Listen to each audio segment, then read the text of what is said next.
جدا. عرضيه معروف يوسف، عرضيه في منتهى الخطوره. ادي الاستلام واللمه الحلوه. باسم هوبا،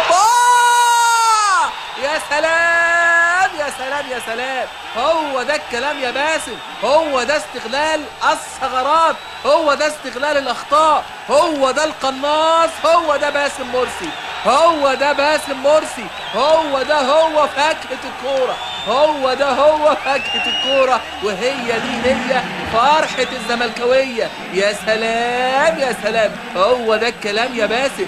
استلم حلو قوي، استغل الثغرة، استغل الخطأ، غير مراقب، عمل انه هيشوط وموه. يا سلام، شوف اللعبة من بدايتها حلو قوي. ادي معروف يوسف استلم، لما عليه اتنين، ضرب الاتنين وعمل العرضية تخلص منهم. شوف حسين السيد، خطأ قاتل وغلطة الشاطر بألف. واللمة الباسم، مش أي حد تغلط معاه يا حسين يا سيد. أمامية طويلة لنادي الزمالك، على طول في منتهى الخطورة.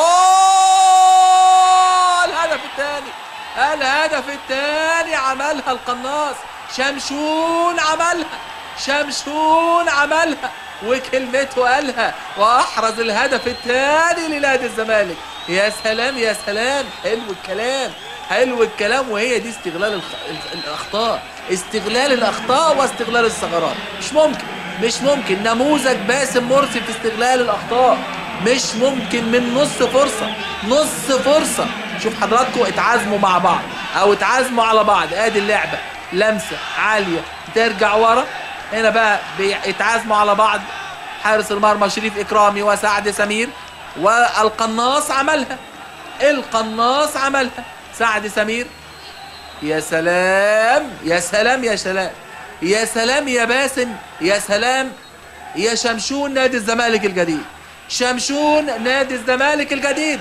بيسجل هدف تاني لنادي الزمالك ويصعب الامور جدا على النادي الاهلي. في الدقيقة 34 بيسجل باسم مرسي هدف تاني ليه وهدف تاني لنادي الزمالك.